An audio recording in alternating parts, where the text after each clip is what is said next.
Good morning and welcome to the Sunday service. This morning we go into the practice meditation first. After that, Reverend Kusala is going to give a Dhamma talk. After Dhamma talk, the question and answer, and the last item is chanting. Right now, the meditation is going to lead the Venerable Chandasar.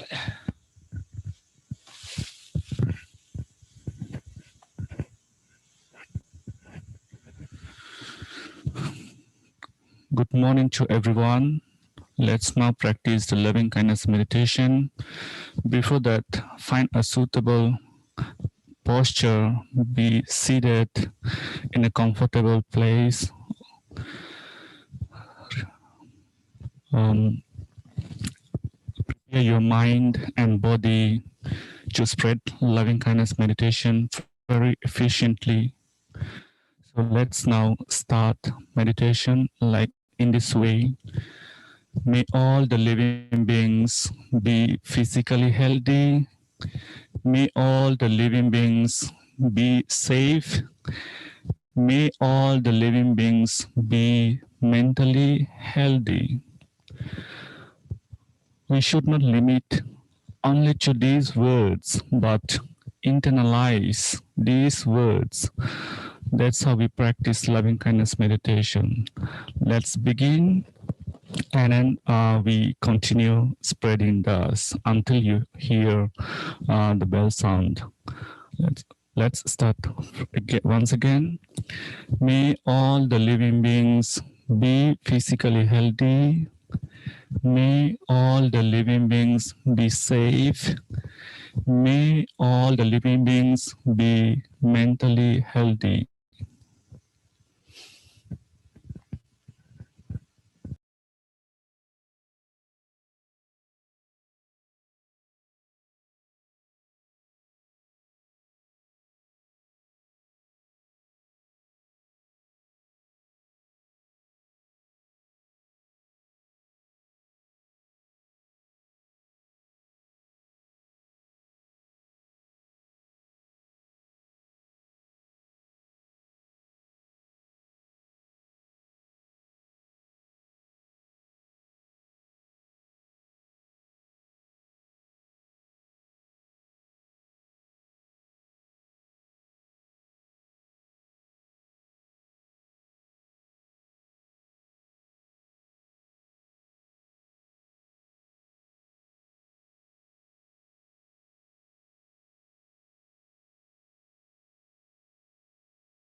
Sadhu, sadhu, sadhu. Thank you, Venerable Chandasara, leading the meditation. Right now, time for the Dhamma talk. Today, our speaker, Reverend Kusala. You can start your talk right now, Reverend Kusala.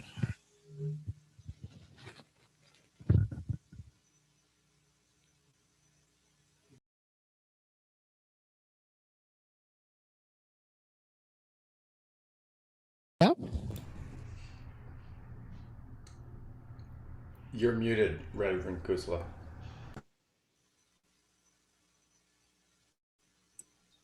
Okay, can you hear me? Yes. Okay, good. So today I'm going to talk about the Heart Sutra, which is one of my favorite sutras. And it's only a 1 page long. It's not long at all. Let me get my view here, gallery view. Okay, it's only 1 page long, but it has a whole lot of information.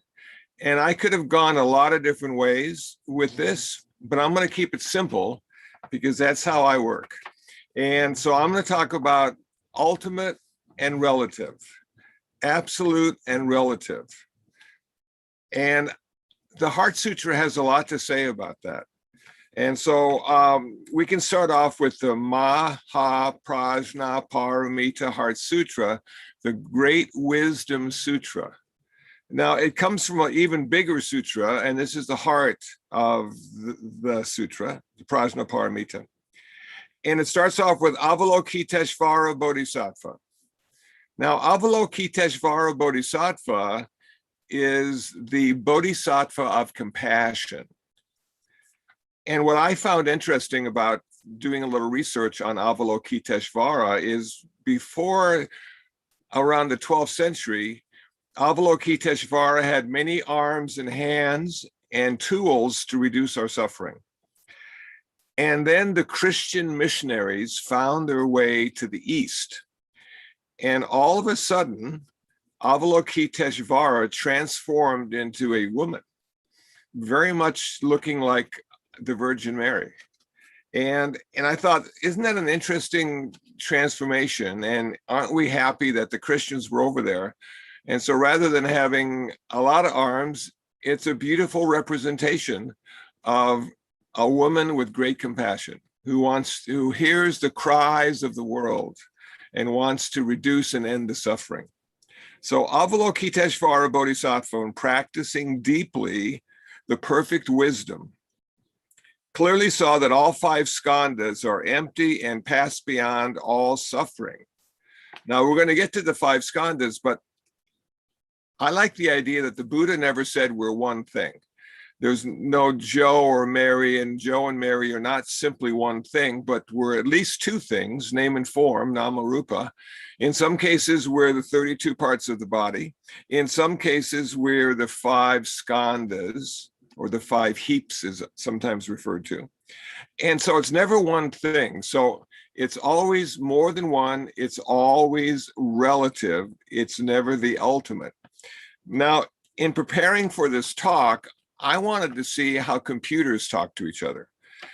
And computers have a rather simple language. They have zeros and ones. So I'm going, okay, zeros and ones. Now, could we put 1 as everything, like the one God or the one country or the one this or the one that? Could 1 represent everything? And then the 0 represent nothing or emptiness. And so if we can get our heads wrapped around that, we can say, yeah, you know, we can use computer language to understand a relative reality because it's 2 or more. And so with that in mind, let's go on to Shariputra, one of the famous disciples of the Buddha. Shariputra, form does not differ from emptiness. Emptiness does not differ from form. 1 does not differ from 0. 0 does not differ from 1. Form then is emptiness. 1 then is 0. Emptiness then is form. 0 then is 1. Sensation perception, volition, and consciousness are also like this. Now, form, sensation, perception, volition, and consciousness are the five skandhas. That's what makes up a human being. And that's in itself one talk. So I'm going to keep it simple. We're just going to go 0 and 1. We're going to go form and emptiness. And now we get into the third paragraph. Shariputra, all dharmas are marked with emptiness. All ones are marked with 0. Not born and not dying, not stained and not pure, not gaining and not losing. Therefore, within emptiness, there is no form. Therefore, within 0, there is no one, no sensation, perception, volition, or consciousness, no eye, ear, nose, tongue, body, or mind, no form, sound, smell, taste, touch, or dharmas, no realm of sight till we come to no realm of consciousness, no ignorance and no ending of ignorance till we come to no old age and death, and no ending of old age and death, no suffering, origination, extinction, or path, no wisdom, and no attainment, with nothing to attain. Now, what he's doing here, or what the sutra is doing here, it's pointing in the direction of ultimate reality, but ultimate reality cannot be spoken or understood intellectually, because in order to speak, we have to have 2 or more. In order to understand intellectually, we have to have 2 or more. If there's simply emptiness or one, we can't comprehend that intellectually. So in the sutra, what they're doing is they're pointing at this ultimate reality. Now, what I've come to understand is that this ultimate absolute reality is sort of like a coin. So you have a coin, and you have heads, and you have tails. And so far in the sutra, the heads do not have the tails do not have the heads. They talk about what this is and what this is, but they are pointing at the coin itself. They're saying, don't get caught up in one side or the other. Don't be a lefty or a righty. Choose the middle path. Choose the path that the coin resides in. Now, a couple days ago on channel 13.4, Star Trek, the original Star Trek was on. And one of my favorite episodes where they had these 2 guys and their faces were painted black and white, right down the middle, white side, black side. And they hated each other. And Captain Kirk said, how can you hate each other? You come from the same planet, you're of the same species. And one of the guys says, oh no, look carefully. He has white on the right, I have black on the right. We're different. I hate his difference. And when I first saw this back in the good old days, in the 60s, I didn't really get it. And now after all the years of living and watching politics and watching the world, we always spot the differences. Rarely do we spot the similarities. And the differences we get fixated on as being either better or worse. And so this was a perfect episode of Star Trek. If you get a chance to see it, I don't remember what the name of it is, but it was fun. And I'm going, that's it. They're not looking at the person, they're looking at one side or the other, what they represent or don't represent. And oftentimes that's how we look at the world. What does the world mean to us? What have we picked up? What do we see? What do we understand as being true and not true? And again, this is the dualistic picture that we see and we're caught in, and it's ultimately not the real truth. So the real truth, the truth itself, the ultimate truth is that we don't know, because none of our sense doors can pick it up. We don't know what the ultimate reality is because we can't see it. We can only see things that can be described dualistically with tall or small, light or dark, good or bad, skillful, unskillful. We can put that into the box. But if we try to take all of that out of the box and see what's left, we can't see anything. So the Heart Sutra at one level is pointing us into the direction of ultimate reality beyond duality, beyond dualism, beyond good and bad.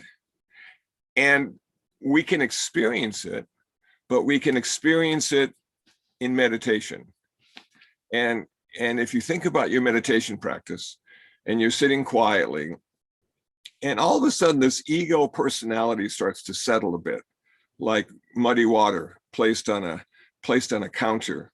And if the water is still enough, the mud goes to the bottom and the water becomes clear.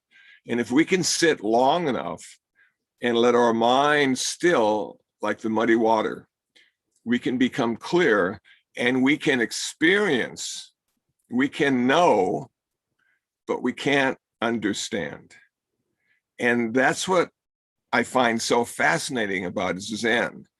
And when you hear the Zen masters of old try to explain what they've experienced, it's a haiku, it's poetry, it's insanity, it's beyond duality, it's beyond language.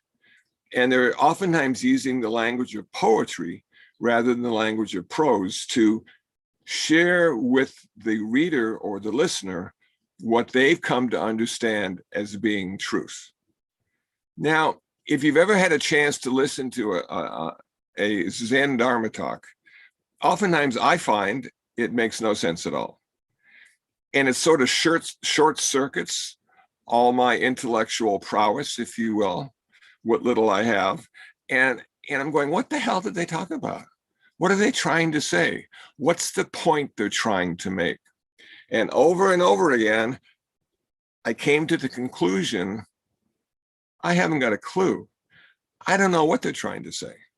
And if I did understand what they're trying to say, it wouldn't be what they're trying to say. So the idea, I suppose, according to the Heart Sutra, is we have to get to that very sensitive place that we all have inside of us before language covers up what's being viewed, what's being looked at. Now, a quick story. I sometimes go to museums and art galleries. I find them fascinating, but I never want to go with someone who knows what it's in there, who has the history of the artwork, and you can hardly wait to share it with you.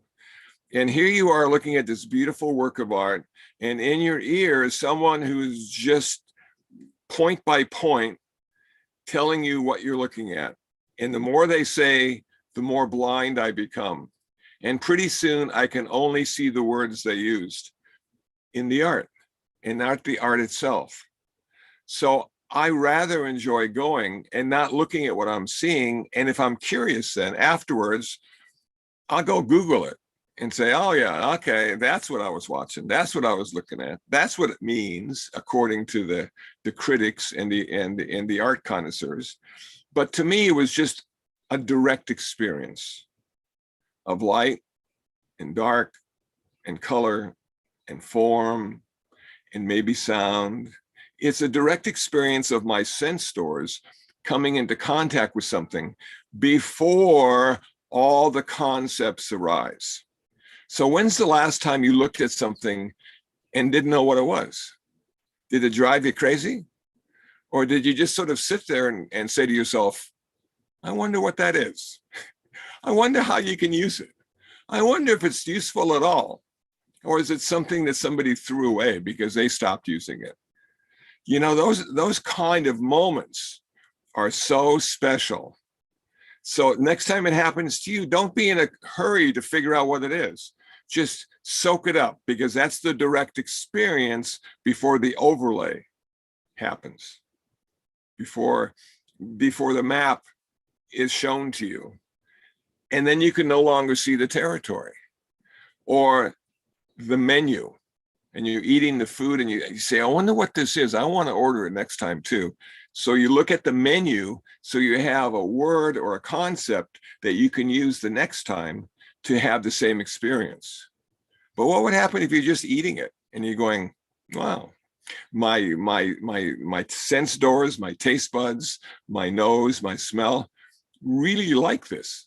I have a pleasant feeling arising from something I don't know what the heck it is. I don't know if it's nutritious. I don't know if it's filled with sugar or carbohydrates. I don't know what it is, but it was a wonderful experience while it lasted. And then you finally look at the label and you say, oh my God, what did I just consume? I'll be dead by morning. But in that moment, it was just a wonderful experience. So the Heart Sutra is really encouraging us to go, don't get caught up in left or right or relative or ultimate. That's not it. That's not the coin. That's just one side or the other of the coin. Find the coin. The Heart Sutra continues. Because the Bodhisattva follows the perfect wisdom, the mind has no hindrance. And having no hindrance, there is no fear. And far from all fantasy, there is dwelling in nirvana. So finally, we get to that word nirvana. It took us, and we're almost down the page now, and finally we come to nirvana. Every form of Buddhism, every school of Buddhism has the ultimate goal as being nirvana. So let me give you an easy soundbite to describe nirvana. Nirvana is the end of suffering while you're alive. Nirvana is the end of karma while you're alive. Nirvana is the end of all future rebirths. So you'll never have to suffer again. Never again. So how many times have we been reborn so far? Infinite, infinite. And how many times in our life have we suffered? Infinite, infinite. We don't suffer all the time, thankfully, or we'd all be committing suicide tomorrow. But we suffer enough to be uncomfortable. We suffer enough to want things to be different than they are. We suffer enough to say, I'm not going to come to a place of acceptance with the way this is because I know it could be better. I was taught in school. I was told by my parents. I've observed my peer groups. It can always be better. And the truth is, it can. But the problem with being better is that changes too. So it gets better for a while, and then it gets worse for a while, and then it gets better for a while. And eventually we just come to look at life as just, well, that's what life is. Life is filled with suffering or discomfort or dis-ease, or it's filled with change all the time. And there's nothing I can cling or grasp onto to hold it from not changing, because the nature of the world is change. So nirvana finally is the end of that suffering, the end of that dis-ease, the end of our karma. Now, what's the problem with karma? The problem with karma for a Buddhist is that's the only thing that migrates lifetime to lifetime. And in a way, that's probably good. I would not like the way I look to migrate into my next lifetime. I'd like to look different next time. Maybe a little better, maybe a little more hair, something different, just to make the life seem better until it gets worse again. So we don't physically go to the next lifetime. There's nothing inside of us. And I'm going to use the word soul. The Buddha said, well, I don't know if there is a soul or not a soul, but that's not what migrates to the next lifetime for a Buddhist. It's your karma, man. Your karma keeps going on. And how much good karma do you have? We don't know. We don't know how good we were the last lifetime or 5 lifetimes ago. We don't know how caring we were or how compassionate we were. So we have no clue. We could have just been jerks for the last 10 lifetimes and done some of the worst stuff ever. And then the next lifetime, payback. And we have the worst lifetime and die at 2 years old.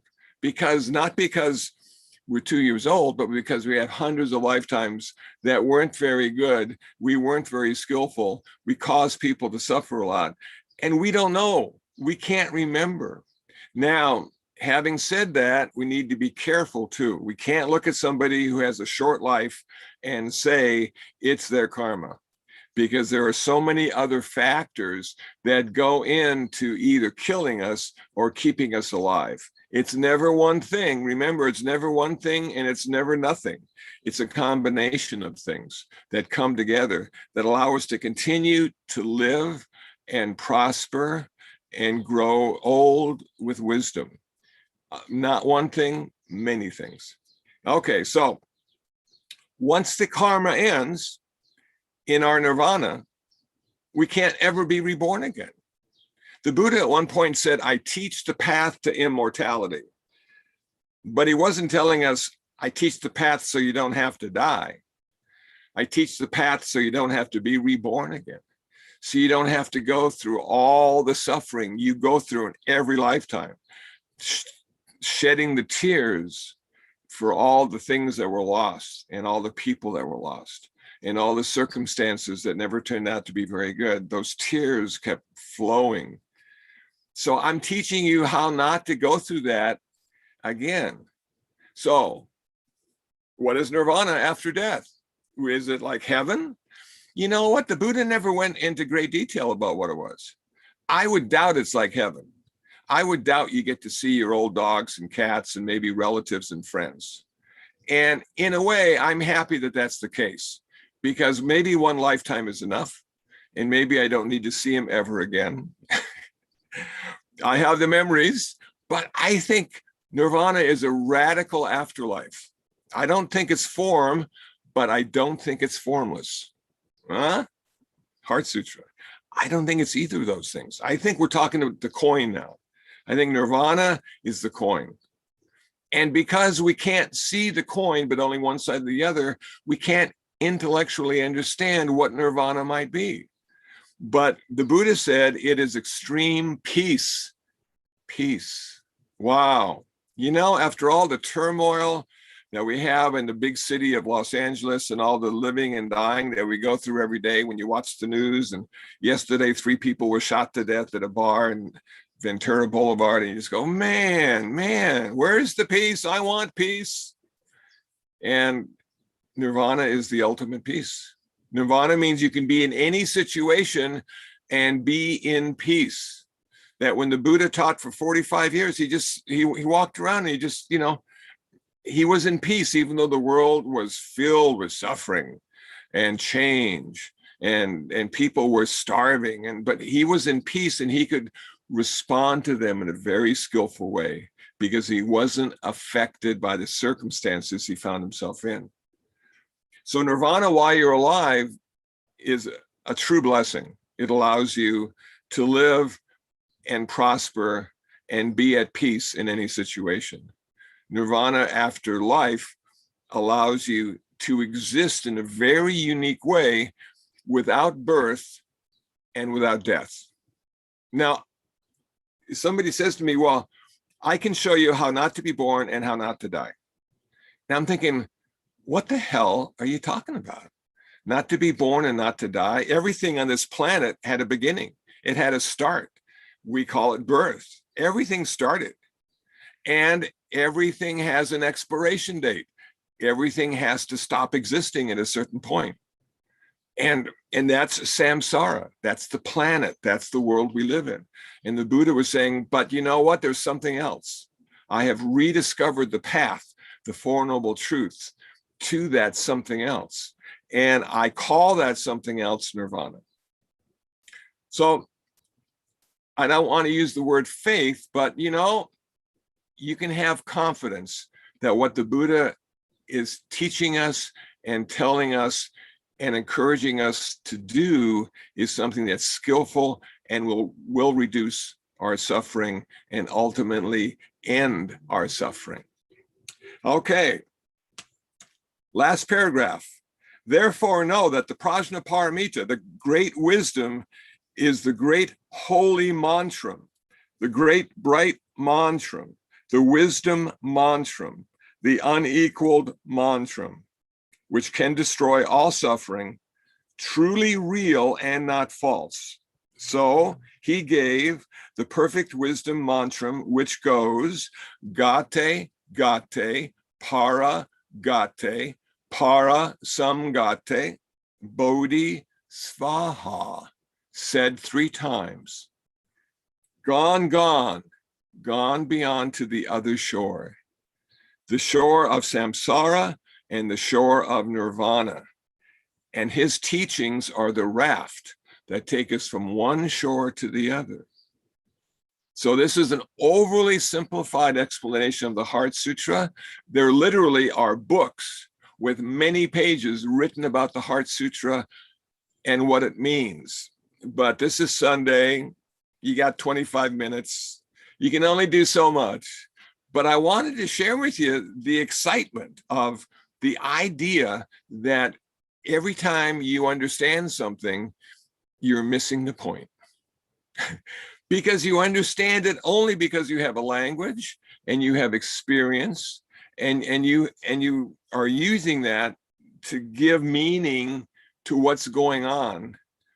But I have to say, ultimately, there probably is no meaning, and it probably has little or no value. It's simply the process of life, the miracle that life is, and the process we find ourselves in. And now there's a way that we don't have to suffer through life. We can be peaceful, we can be helpful, and we can know that the rest of eternity is taken care of. We don't have to worry about going to heaven. We don't have to worry about going to hell, because we're going to nirvana. And maybe Kurt Cobain is there as well. I don't know. We'll have to see. Okay. Yeah. Okay. I think that's good enough. Does anybody have any comments or questions on what I've said? Is anybody really hip to getting into nirvana? Anybody feel excited about that proposition? Okay. Okay. Kushanti. Oh, thank you for the talk. The Heart Sutra, you can study your entire life. You recommended a book by... Red Pine. Yes, Red Pine. Red Pine. You could study it forever, and it's worth every moment. And thank you for a marvelous take on it. Plus and minus. One and Thank zero. you. Yeah. Plus and minus, 0 and 1. And you're right. You could study it your whole life and still not know. And that's the point. Thank you. Nick, you can ask your question. Okay, Nick, are you there? Yep. Hello, Bhante. Hello. Thank you for your talk. Thank you. You can hear me good? I can. Okay. Thanks for your talk. I always appreciate your take on things. I read the Heart Sutra for many years and chanted the mantra, and I never had any idea what any of it ever meant. And for a brief moment at the end of your talk, I had full realization, and then of course you come in with the other punch, and I have no idea what it means. I have no idea what this means at all. But for a brief moment, I thought I really had it, and that's no all idea. you need, Nick. You just need that brief moment, and then you let it go, and make room for something else. Further investigation. I had a question about, if you don't mind, I have a question about wise concentration and wise effort as it relates to like my meditation. And at one point you told me or told us that like the daily practice was kind of like brushing my teeth. It's not very exciting, but it has to be done. And I have a daily meditation practice, and man, oh man, it has gotten really boring. And my mind now is, I'm feeling like very cluttered. I'm not thinking anything bad. I don't feel like I have to like use wise effort to like sublimate like, bad thoughts or anything like that. But it's just like, I'm basically making lists of how I'm going to work out tomorrow. And so I don't know, is there anything that you can offer anything that you can say that might help a little bit with my meditation? Yeah, I think you're making progress, Nick. If nothing is happening, that's good. The problem with when something does happen that's spectacular and even hard to explain or understand is you get attached to it and you want to do it over and over and over again. The last thing you want to do over and over and over again is something boring, something that seems not to be going anywhere. But you know what? That kind of wisdom that comes out of continuing to do it, not because you have to and not because you want to, but doing it anyway, that kind of wisdom will give you a big payoff, because most people are motivated by either feeling good or not wanting to feel bad. And that motivation continues through our whole life. But you're finding a place now where there's neither one or the other, and yet you're still figuring out how to do it. And that's cool. That is progress. So in the beginning, I had a lot of wonderful experiences, and now I have none. And those wonderful experiences got me started and kept me going until it was okay to have none, until it was okay not to have bright lights, flash and trash. It's just, okay, so what am I going to do? I'm going to sit. What's going to happen? I don't know. Is there going to be good or bad? I don't care. And then you get up and you continue your day. And when I brush my teeth, it's not exciting at all, Nick. I don't have great joy in brushing my teeth, though I do save money by not going to the dentist. But it's just something I've learned for the last few decades to do every day because that's the thing to do. So it is like brushing your teeth, or something you do in repetition that seems to have no final outcome. It never ends. There's no ultimate goal that you're going to reach in your meditation other than meditation. It doesn't end. The Buddha, after he achieved his nirvana, meditated for the rest of his life. Now, did he have to do that? I don't think so, but there must have been something good about it, or he wouldn't have done it. And maybe I shouldn't use the word good, but there must have been something about it that encouraged him to continue doing it for the rest of his life. Maybe physically, maybe it brings our body back into balance, because he had achieved nirvana, so he had a perfect mind, perfect consciousness. But he had an old body towards the end. He had, back aches, and his knees didn't work very good, and they didn't have any buses or planes, so he kept walking around and sometimes had to sit and rest because he got tired. And I'm thinking, how could the Buddha get tired? He's the Buddha. Well, the Buddha had a body. He had an earthly body. He had transformed his consciousness into, if you want to call it, a heavenly state of mind, a pure state of mind. But his body was just old, and so as I get old, and as you get old, and as all of us get old, we're going to have to say, yeah, I've been working on my mind now for a whole lot of years, and my consciousness is getting better because of my meditation, but it's not doing a damn thing for my body.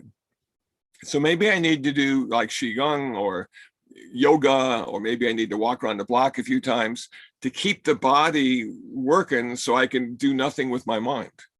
So I can sit there and meditate and nothing ever happens. And then I know I've made progress. As soon as something happens, yeah, man, red flag. Uh-oh, I saw bright interior lights. I want to go back and do it again. It was so cool, and we have to go, no, that's it. It's trying to distract us. Whatever, if you believe in Mara is the great tempter who sits on your shoulder. If you understand the concept of Mara is always trying to distract you from your meditation practice. He, she, it, whatever Mara is to you, is saying to you, you've got no hope. You can't possibly do it. Why don't you go watch TV? There's some really good shows on right now. Or your laundry hasn't been done in 3 weeks. Go and do your laundry, and you're going to say, Mara, I'm going to sit here and meditate. And I don't care what you tell me. If you want me to change my job as I'm meditating, I'm not going to change my job when I'm meditating. If you want me to go traveling, go on a European vacation, Mara, I'm just going to sit here. Just going to sit here and meditate. And I don't care how you tempt me. And the wonderful story of the Buddha becoming enlightened or achieving nirvana with all the Mara sending his armies of temptation to try to distract. So I look at it as like a big distraction. When my mind starts thinking about all sorts of stuff that's not relevant to my meditation practice, I'm going, Mara, come on, man, give me a break. I'm tired. I don't want to have to think about all that. I just want to sit here and find inner peace. Can you just give me a break for 10 minutes, man? Can you just let me be? And of course, Mara then will just jump on it and make it even worse. But that's how it works. We're always in this sort of struggle to find this place of balance that is filled with peace and joy. And it's there. And sometimes it comes because we're bored, and sometimes it comes because we're not distracted. There's all sorts of reasons why it's not there, and there's a few reasons why it will be there ultimately. So hang in there and look at it as progress with nothing happening. That's what I like about the Heart Sutra, you know? It's just like, ultimately it's 0 and 1. So what do you want? What dance do you want to do today? You know, do you want to do the 1 dance or the 0 dance? You know, thanks. Sean, your question next. Thank you. Thank you so much, Bhante. This is my Thank you. first time. Can you hear me? Yeah, I can. Oh, okay, great. Thank you. This was my first time attending, and I really appreciated your discourse. This is something that's always kind of like racked my brain, and maybe it's pointless to even think about. I imagine the Zen Buddhists would tell me it is, but the concept of anatta and the not having a soul, and you know, you pointed out, you said that karma is the only thing that migrates lifetime to lifetime. We don't have that individual soul underneath everything because we can't pinpoint it. Everything's based on perception, etc., our senses, and those are all fleeting anyway, and they're conditioned. So that karma, does that karma continue into just an individual birth, or does it get spread through the universal births? Like, does it get spread amongst numerous births, infinite births, you know, like temporally at the same time is what I'm asking? Or is it just one individual birth? Or I mean, I feel like there might be no way to know this, and I might be asking a question that is a little off topic, but I've always wondered about that. So I'd appreciate any feedback, even if you don't know and you can't offer anything. So thank you. Well, the best answer would be I don't know, but actually I read something. So I'll share with you what I read. That when the karmic energy leaves our body at death. Now, there's a lot of really interesting concepts that go on, because when do we die? What is the critical moment that we would call death? Is it when the heart stops beating? Is it when the brain stops working? When there's no electrical current or energy running through the body anymore? Is that death? So that's another talk. But so we die and the karmic energy is released. And oftentimes in the early Buddhist tradition, they call it Gandhava. They actually have a name for it. It's Gandhava.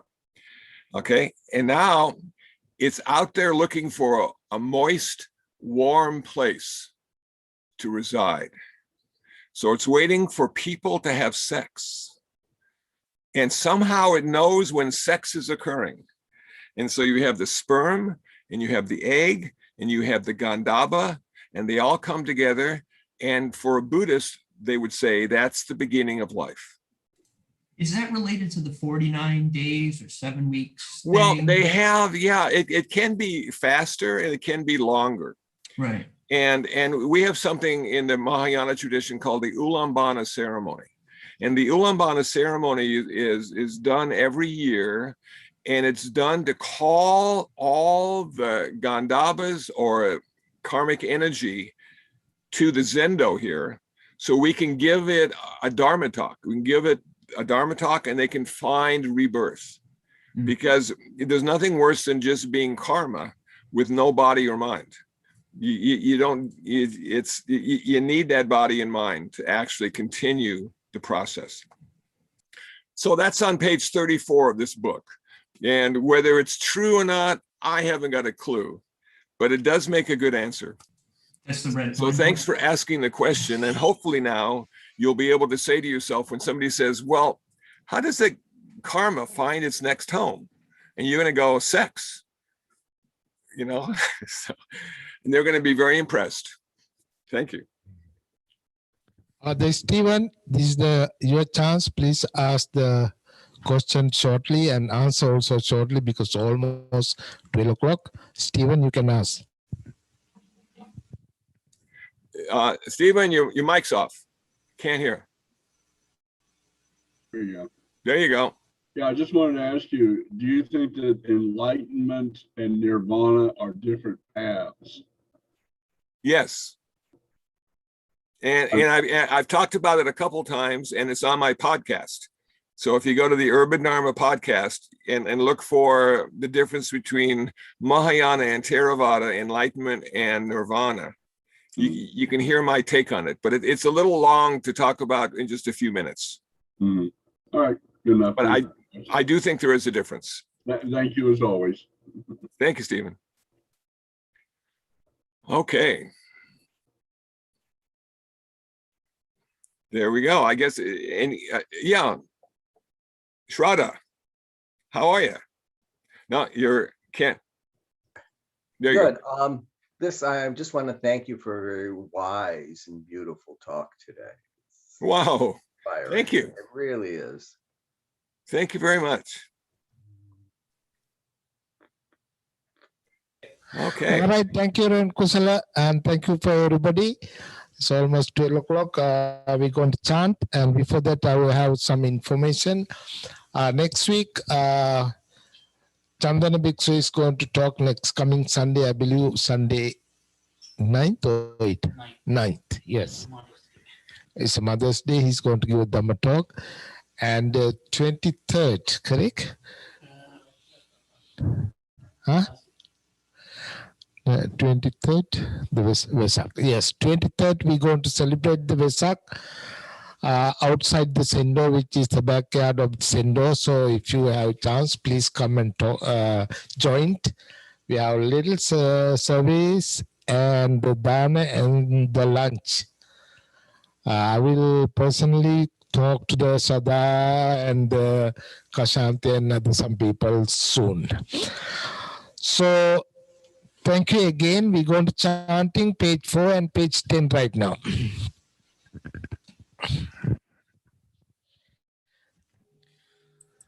Namo tassa bhagavato arahato Samma sambuddhassa. Namo tassa bhagavato arahato samma sambuddhassa. Namo tassa bhagavato arahato samma sambuddhassa. Buddhang saranam gacchami. Dhammam saranam gacchami. Sangham saranam gacchami. Sentient beings are numberless. I vow to save them all. Deluding passions are inexhaustible. I vow to end them all. Dharma goods are limitless. I vow to study them all. Buddha's way is supreme. I vow to attain it. May suffering ones be suffering free, and the fearless be. May the grieving shadow grieve, and the sick find help here. Wingi du kondo poka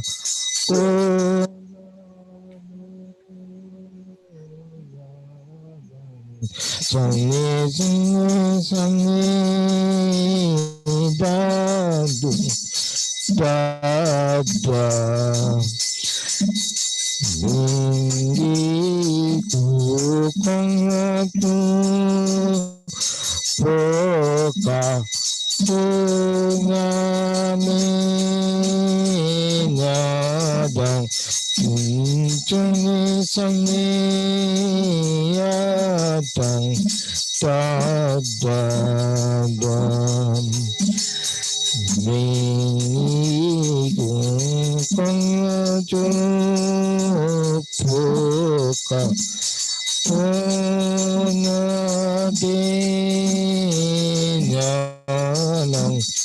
Jitanyadang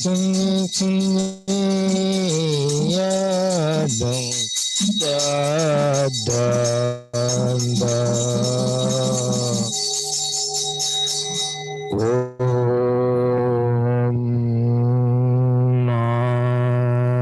Nani